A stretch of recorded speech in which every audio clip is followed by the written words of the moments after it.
Good evening, everybody. Good evening. Good evening. Hello, hello. How are you?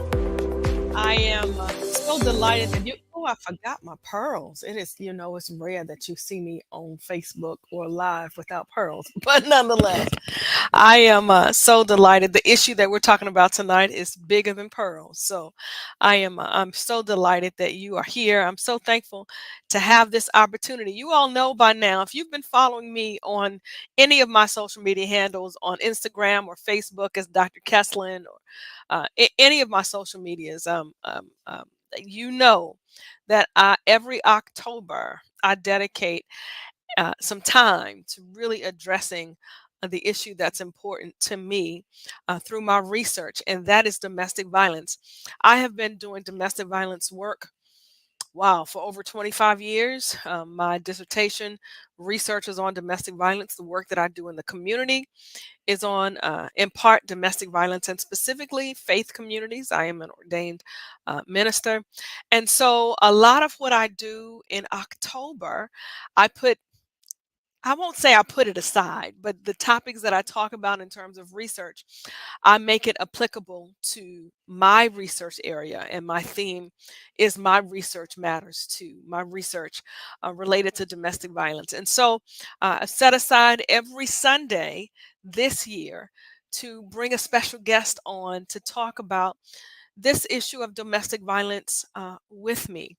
And tonight, I am so thankful to share the stage and to spend some time with my sister in ministry, my colleague in social work, and her name is Nekia D. Jones. Hey, Nekia D. Jones. Hey there. Good evening. Good Good evening, Dr. Kesslyn. evening. I am so happy that you are here. Nakia is not only is she brilliant, she is an esteemed social work colleague. She is a former student, and she has her own story. And so tonight, and she's a minister as well. So tonight, we're going to talk about domestic violence, specifically as it relates to faith communities, right? Domestic violence and faith communities. And so, Nakia, oh, did I say she's a clinician? Did I say that about you? You did. What is the name of your business? Let's give a shameless plug, please. The name of your business. I am here for a shameless plug. Redefining Moments LLC. Brand new. Brand new. Congratulations. Thank Tell you. us about what you do. Well, professionally, I am a clinical therapist. I've been working in the field for several years now, doing mental health. I work with children, adults, couples, families, and basically helping them maneuver through the challenges of their life. Tell me the name of the agency again. Redefining Moments LLC. Redefining a moment. So you help people redefine their moments and live through, put into a certain place their own experiences. Nakia, do you ever encounter um, domestic violence? Do you ever work with people who have encountered domestic violence? I do. I do actually. Over the course of my years, I have had quite a few, believably. Yeah, yeah. Well, as a domestic violence researcher, the stats are staggering. Depends on where you look. It can be 1 in 3 women, 1 in 4 women, or 1 in 4 men, or 1 in 7 men who have experienced domestic violence. The number of children who encounter domestic violence is staggering. And I think that's one of the things that challenges me is how we define domestic violence. And oftentimes, when we think about domestic violence, domestic abuse, intimate partner violence, those terms are all kind of used simultaneously. We think about physical abuse, but it's so much So more than much more. So physical much more. abuse. So we're gonna come to that. I want the people watching uh, to hear a little bit about you personally. We are friends, so I know a little bit more of your story.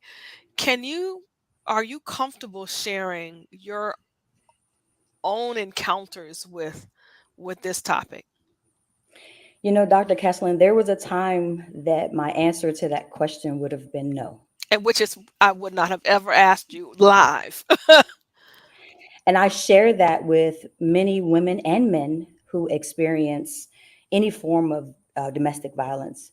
But now I can say that through growth and through therapy on my own back then, uh, I'm able to share that story because I know that it will help others find the strength and the courage to change what's going on in their circumstances. Yeah. So tell us what you feel comfortable telling us. What was your encounter? What was it like? Tell us what you Mhm. feel comfortable sharing.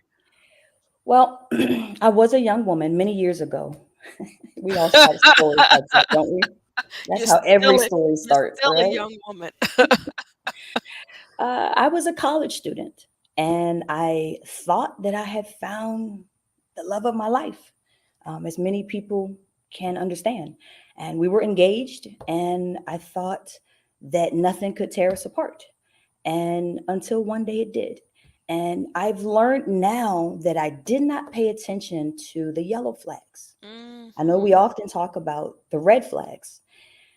And unfortunately, for intimate partner abuse and violence and domestic violence, by the time we see the red flags, sometimes it's almost too late Mm. because things are already occurring. And I realized that for me, I didn't pay attention to the yellow flags. And I found myself in a situation where the man that I was in a relationship with, engaged to be married, um,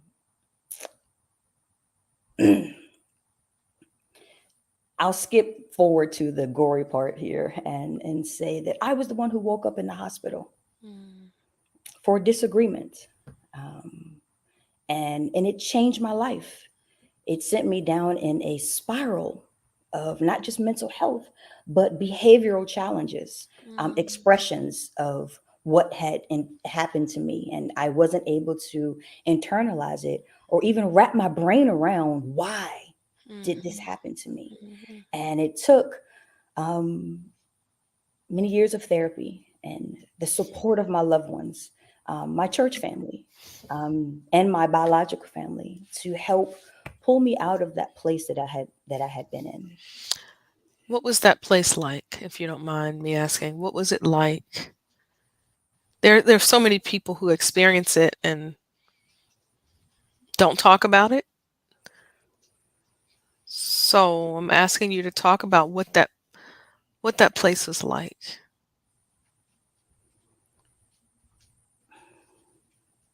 It was a difficult place for me because before the event, there were things that happened that little by little changed who I was. The Mm. intimidation, the control, the even the implied gender roles.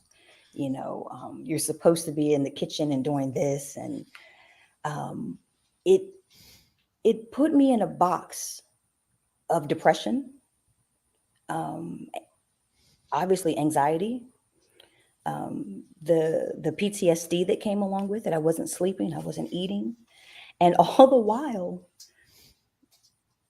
putting on that smile when I went out the Mm. house every day, facing statements like "You're okay." That was difficult for me. I had to deal with it internally, mentally, emotionally, physically, and then I had to deal with it outwardly from the perception and the response that I got from others. Not you, Nikia. Why would you allow someone to do that? Those were difficult questions for me because I internalized them and I accepted that guilt and that blame that there was something that I did that caused him to hurt me. And it took some time for me to realize that there was nothing that I did in that situation. And that was difficult for me. Nikia, was it one time when he was physically abusive? No. And and there were excuses. He didn't mean it. He got upset. He had a bad day. Mm, I made him angry, mm, which was very believable because, as a young woman, I was all of these things that people tell you. Well, you're feisty anyway. What did you do? Did you make him mad? And so I used those excuses as my own. I upset him. I triggered him. I made him mad. And so it was a lot of hiding in that dark mental place that I had to separate from what happened, what I knew happened, and then the projected feelings and thoughts that I accepted mhm, because I was broken. mhm, mhm. Yeah. And I tend to say that the emotional and verbal abuse precedes the physical abuse, right? Those are the early ways of breaking you down slowly but surely.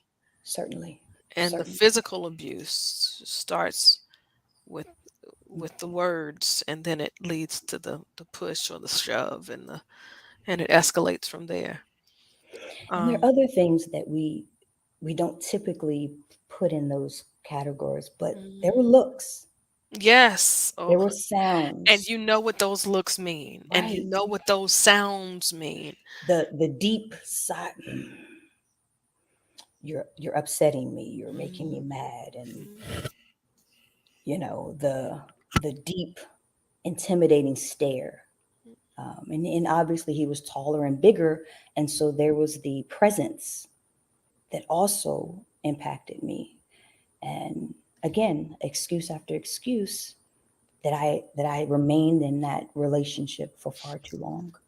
and it ended when went to the hospital? It ended.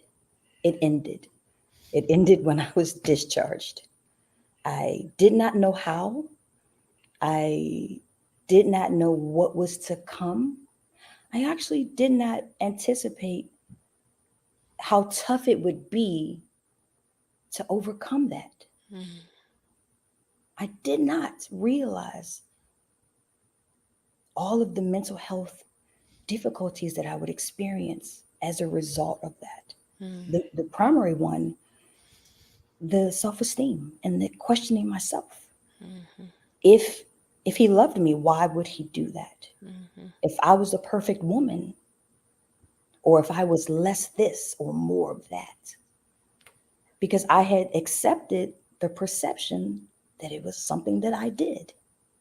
mhm, And then there was the deep depression, the mhm, suicidal thoughts and actions mhm, that I felt like I wasn't good enough. mhm.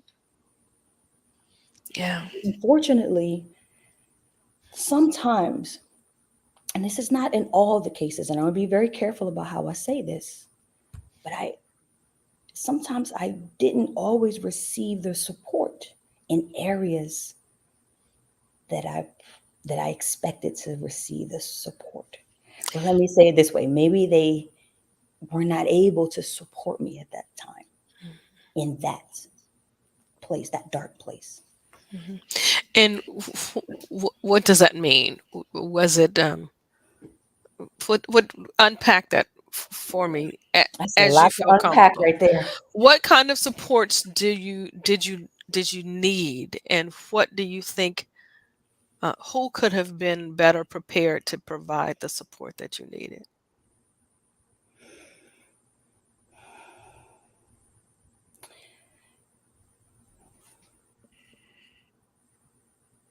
You're thinking about what I to am, say, how to say it, how to not because it was incriminate. it was a long time ago, and I'm some family, some friends, Mhm. some church family, because I grew up in church, Mhm. um, and to see the bruising was difficult for people who had known me any period of time in my life, or to Mhm. see the outward expression of what I had been dealing with internally. Mhm. And sure, there were some who I found safety in that were there.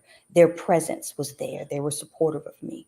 Um, But there were others, and there were things that I realize now caused a little bit heaviness of the trauma that I was dealing with. Things like, ooh, I don't want to step on no one's toes. Please, please, please hear me.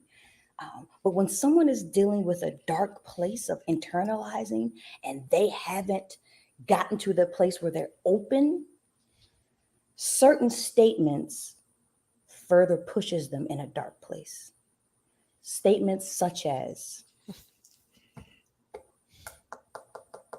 you know better than that. Why did you even accept that? You weren't raised that way.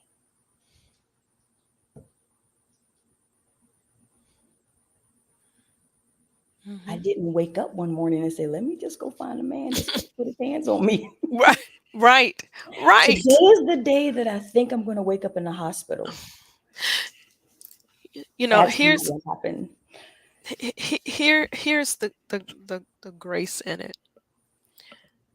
And I say that no one marries a perpetrator. You wouldn't necessarily go into a relationship and that person would wear a sign says, I'm a perpetrator, I abuse. No. That person marries someone who demonstrates at some level Mhm. interest, care, flattery, something got your attention. And the the path to abuse didn't start on day It did not. one. It did not. It slowly but surely broke down Mhm. your defenses, Right. right? And you end up here and like, what happened? How did I Mhm. how did I Right. end up here? So yeah, I feel you. You talked earlier, Nakia, about yellow flags. Mm. What were some of those yellow flags? Not red flags. You said by the time they're red, it's too late. This is right. What were the yellow flags? Because truthfully, by the time it gets physical, there Oh, are other areas of abuse that may have occurred. absolutely. And we spoke a little bit about that, controlling Hmm. where you went, who you spent time with, Hmm. um, what you wore. Hmm. But Um, isn't that cute though? But that's cute. They care about me. They care. They want me to. They want to be flattered. Isn't that cute? That's not cute, Nakia. there is a difference between controlling what you do and what you wear Hmm. with giving an expression of like or dislike. I can put on an outfit myself and say I like it or dislike it. But Hmm. the moment that I mandate Hmm. or I threaten if not done, Hmm. or I intimidate if not submitted to, Hmm. is a yellow flag. Yeah. And I'm not saying that if this happens that we need to wave the flags and run away from a relationship.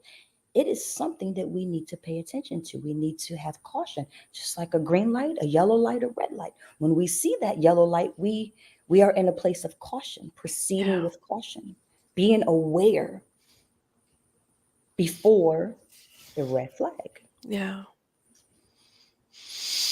So let's talk about the yellow flags.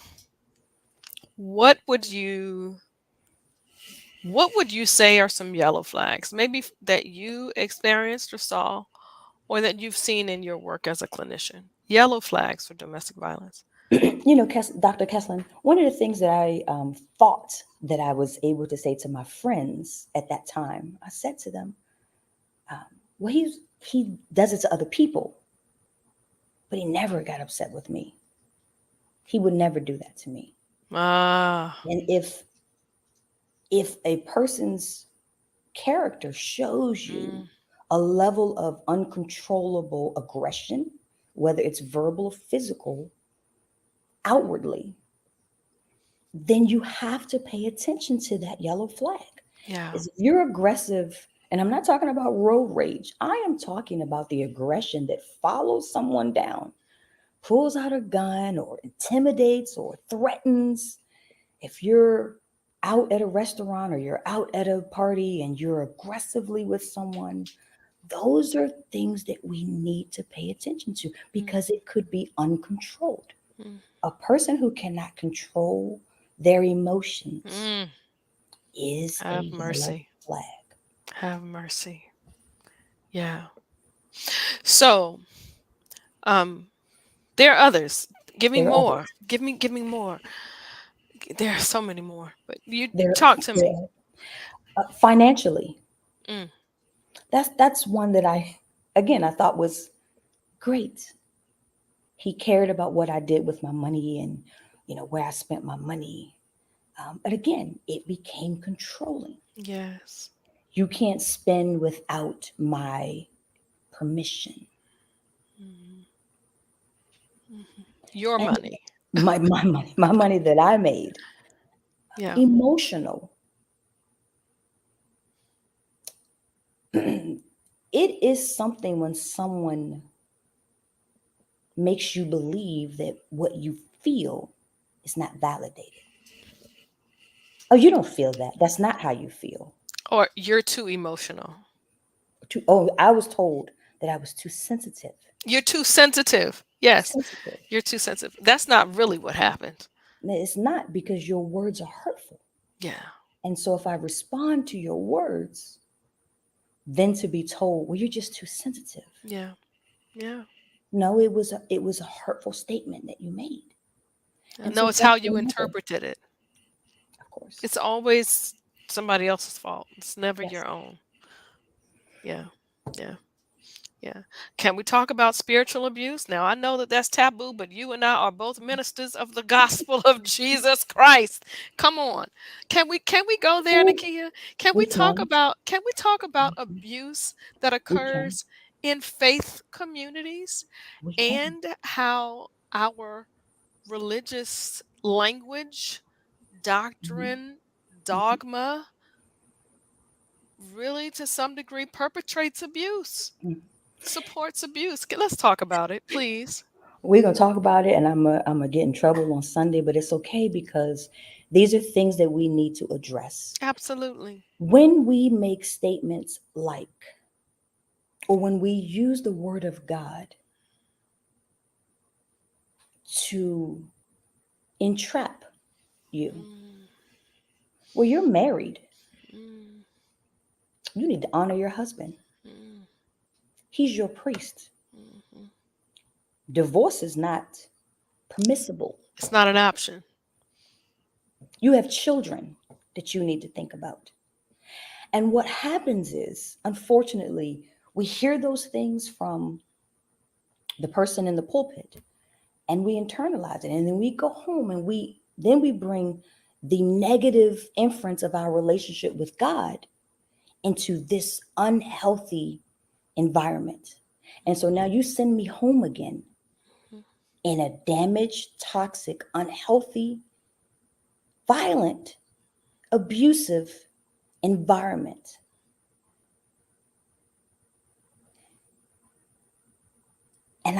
And I can tell you that professionally and personally, I've been able to sit across from men and women who have been spiritually guilted Yes. or spiritually encouraged, let me use that word, No, guilted. Guilt is good. into staying in an unhealthy relationship Absolutely. because of how it may look, if the person is in leadership, Mhm. if the person is financially supportive of the church, if the person is It's well real. beloved in the It's church. real because it's the cares, the charisma. It could not. What did you do? Right. It could not have been that person because Here's they are. It's not that bad. It's not that bad. It's not that bad. Get over it. These are Yeah. statements that cause an internalizing damaging factor for a lot of people who are in unhealthy. And if you just don't know what to say to a person, don't say anything. Hmm. Direct them to someone that could help them. Nakia, I have found myself in many churches over the last 20, 25 years doing this Mhm. work. And I hear what people believe is good sound preaching from a different place. And when I hear sermons about suffering, we must suffer, right? Mhm. When I hear let go and let God, which teaches that we have no agency over our own lives. Pray about it. When I hear pray about it, Mhm. when I hear um, Leave it on the altar. all of that, Mhm. it's submission, Mhm. specifically as it relates to women. Mhm. I cringe because I think about what the woman who is, or the man who's sitting beside me or behind me, who's living in a physically, emotionally, financially, uh, sexually Mhm. abusive Abusive. relationship hears. Right. And I think, oh, we've got to do better with contextualizing Right. that theology. Absolutely. Absolutely. Yeah. And it really, it really challenges me. It's really a challenge for me to hear those things. Right. It challenges me. And the deeper I grow into my profession, um, the greater I understand the importance of us helping even someone who has a belief in God Yes. through the intricate details of abuse. Yes. It's not a gloss over, it's not a diminishing response. Yes. And it cannot be, let me just send you back home into the same situation. Dance on it, praise on it, believe God for it. Sure. But what do I do? Yeah. What do I do to prevent myself from further hurt, damage, and if there's children involved? Because they see this. Hmm. And then it becomes a generational, intergenerational Absolutely. issue, trauma. Absolutely. Absolutely. What can we do? Let's talk about how we can empower survivors who are in our faith communities. Let's talk about how we can prepare our clergy to intervene and intercede. Uh, wh- what what what do we do? What are your recommendations? You've heard the stories. I'm sure many people have come to Right, you over the years right. feeling that you're a safe person. What can we do? Um, I often say that we have the model. We have Mm, it. When someone is experiencing a medical crisis, we tell them, sure, pray about it, trust God, and then go see a doctor. mhm, Never would we say, mhm, just pray about it, leave it on the altar, and then go home mm, and continue to be. mhm, If someone is in financial crisis, we can walk them through budgeting, have a CPA, have an accountant to help you get out of this debt, right? Even if we have a car issue, we send them to a mechanic. Sending someone to clinical help does not diminish the power of God's word if it's used properly. We have to understand that God's word is important. If you're in the faith community, God's word is important to you. that does not by any means separate from those that God has given gifts Mhm. to help in different areas of our life. Or else we wouldn't need lawyers or doctors or Mhm. pharmacists or Mhm. mechanics. We wouldn't need professionals to help in the different, we wouldn't need contractors for our home. Yeah. Your roof is messed up, just go live in it. It's fine. Let it Yeah. rain. Yeah. We don't do that. Yeah. Yeah. We send people. Yes, you can find your hope and your we can surround you with love and support. Yes. Yes, we can do that here. But we also know that there are people that can clinically help you through this, Yes.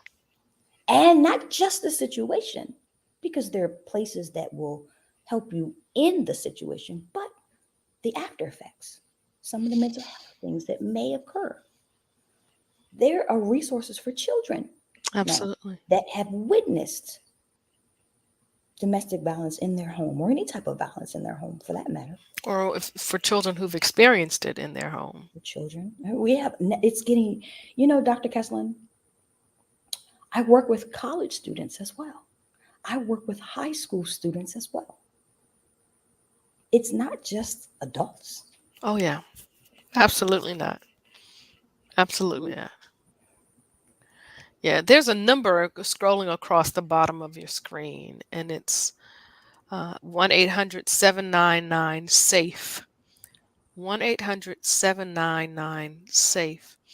There are resources for you if you are experiencing, know someone who's experiencing, you want to get some support. Support is available for you.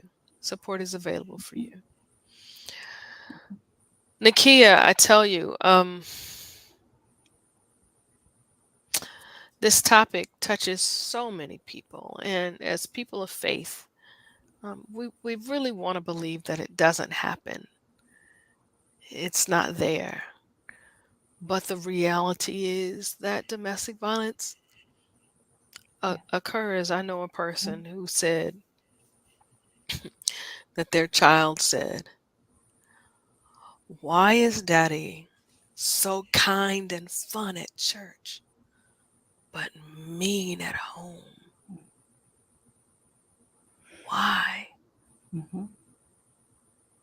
It It happens. happens. It It happens. happens. I want to invite you to come on the road with me and to come on the road to share in this domestic violence work. There are three friends, and I talk about them all the time. Helen Fishel, soon future Dr. Helen Fishel, Mhm.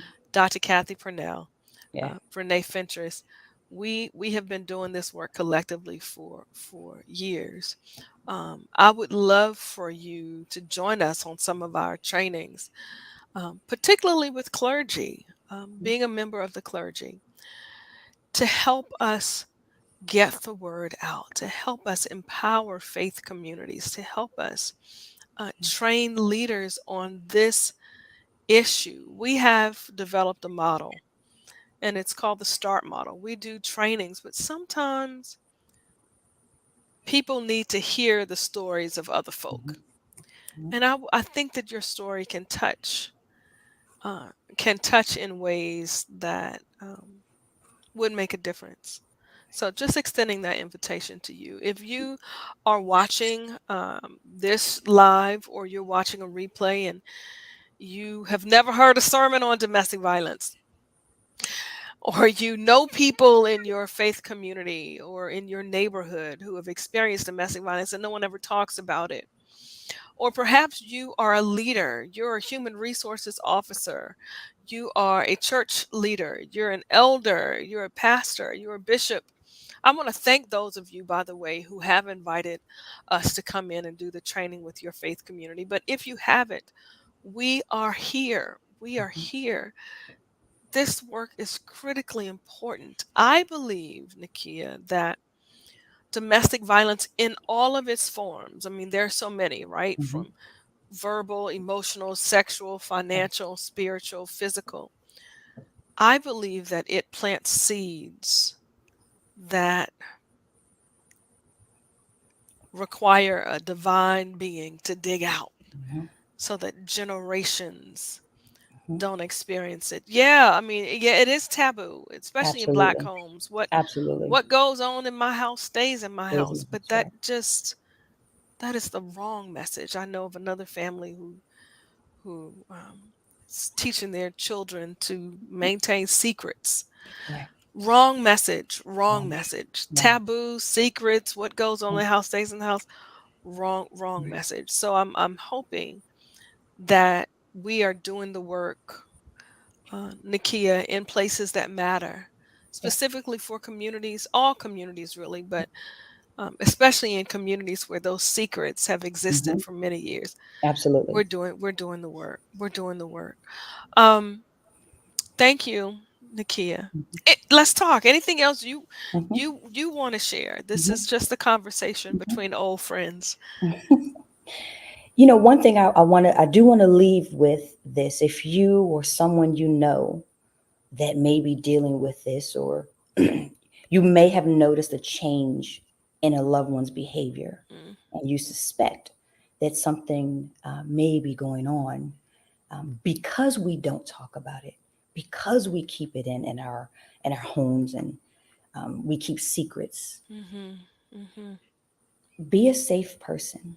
Be present for them. Be present for them. I tell people, even if you don't know what to say and you don't know how to respond, be that one that will go with them to get help. I'll Yes. drive you. Yes. I'll sit out in the lobby and wait. I'll be that support for you, right? I may not be able to pack your stuff up and get you out, because here's the thing, I know that's the first response.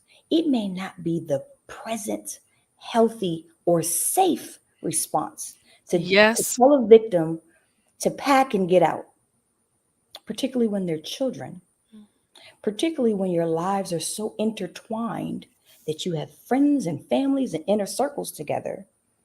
It may not be safe. So That's right. have a plan. The Bible talks about a way of escape. Hmm. Have a plan. Yeah, we need to talk about that for just a moment. So you've Just opened a up. moment. There are Yeah. resources. I mean, the House of Ruth, there's Turnaround Inc. There are places that would help you devise a plan. There's And rain. even if that's another one. Yeah. Most of these numbers are anonymous unless you want to share Yes. your name. They could be a verbal listening ear support, or they can be a put it in action support. Yes. Right. And I don't want to leave the conversation without highlighting that, because my story, like many others, I remember, in DrKesslyn, you know this, years ago, it was, I'm a victim of domestic violence. Well, we've grown past that to now we realize that we're survivors Hmm. of this. And I've survived through a difficult moment in my life, but there were lots of things and people and plans that helped me get to where I am now. Yes. If you or someone you know is in that situation, be a part of their plan. Be a part of their plan Yeah. at any level that you can assist them. Yeah. I will say to you, if you happen to be in this situation, you are not alone. And I know that many nights you may feel alone, but you are not. Hmm. Pick up the phone, call someone, pick up Yeah. the phone, reach out. Yeah. There's support for you. Yeah. And if you are one of the people that a survivor has reached out to, please maintain their confidentiality. Do not share their business. Please, Right. please. What you want to do is encourage them to create a plan. And so, Nakia, let's talk about that for just a Yeah, moment. that's a good question. Yeah, how do we start the Mhm, conversation about creating a plan? mhm. One Uh, of the things that I like to do as a let me go clinician, back really mhm, quickly, really yes, quickly. yes, Deidre said, if they come to you and they share, believe believe them. them. Right. It takes a lot of strength Absolutely. to share that Absolutely. you are being abused, manipulated, Absolutely. coerced. If someone gets the gumption to Mhm, share their story, mhm. believe them. Yeah. Now let's talk about a plan. No, that's so true. We don't want to gloss over that. You're absolutely right.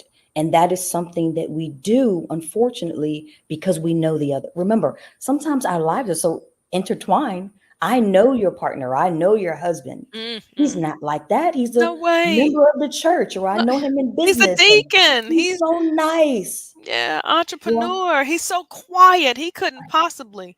right. And that invalidates a very real situation. So Yeah, you're right. Thank you for that comment. You're absolutely absolutely. right. Um, and as a clinician, one of the ways that I typically start that conversation is, how can I support you? Mm-hmm. How can I be present for you?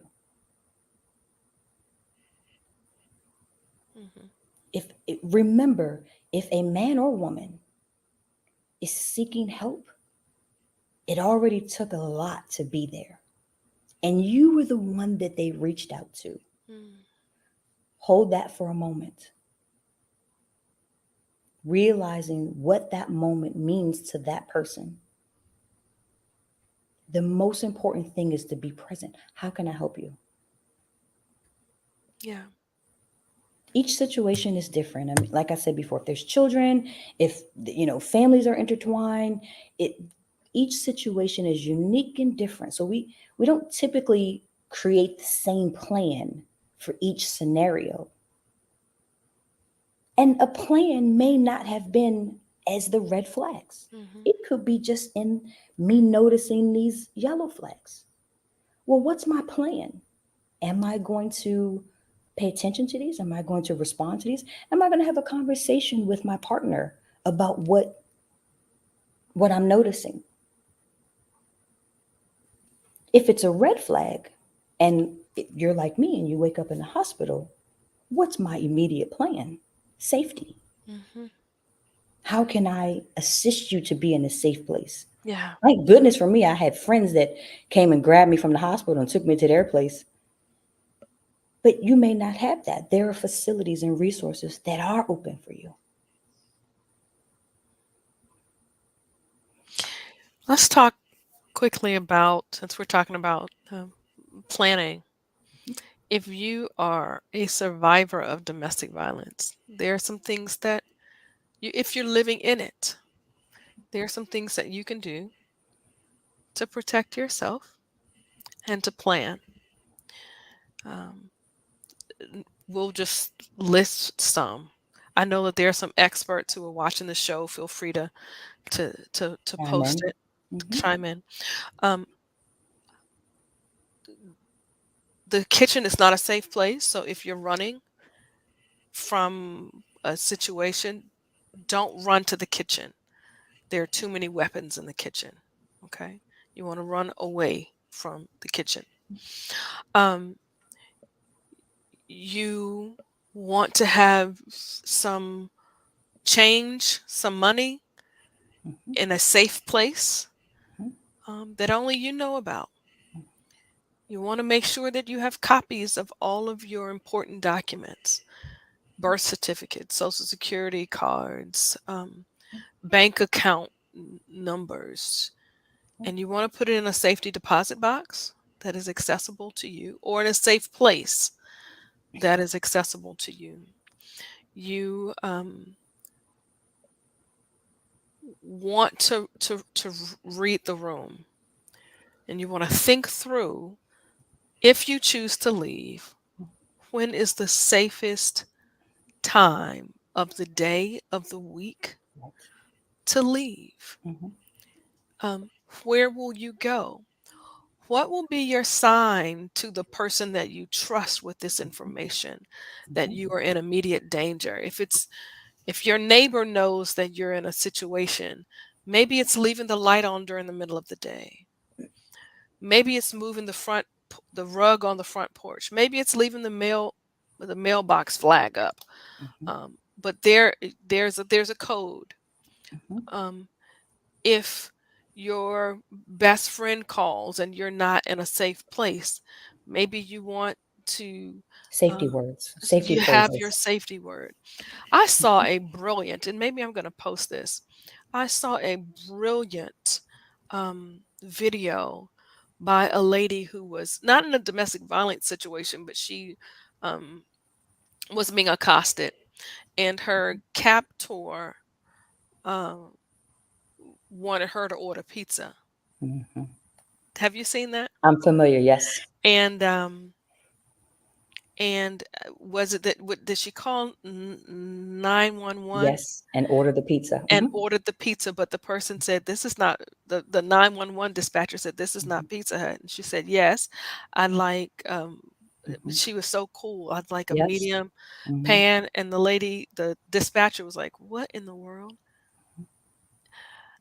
What size do I need for two people?" And the lady said, "Ma'am, are you in danger?" Mhm. And she said, "Yes, Yes. I'd like, Yes. yes, That will work. Mhm. that would work." Mhm. And she was giving the information. Brilliant. Mhm. She thought through. I Right. need you to think through as well. Mhm.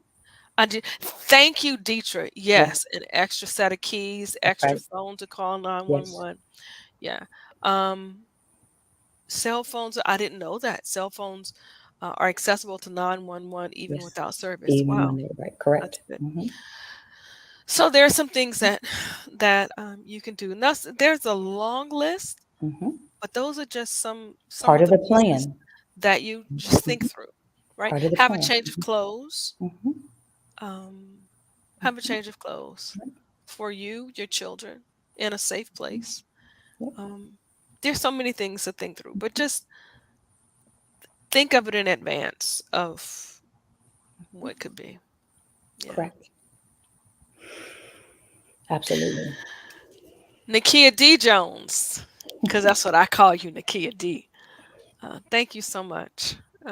Man, it has been a privilege to watch you grow and develop and overcome and succeed and do all the wonderful things that you do. Another last quick plug for your business. Redefining Moments, R- LLC. Redefining Moments LLC. If you need a good therapist, call Redefining Moments LLC. Thank you, Thank my you, friend. Doctor. Thank you, Dr. Kesslyn. This is such a needed conversation. I love every October when we get a chance to do this. Mhm.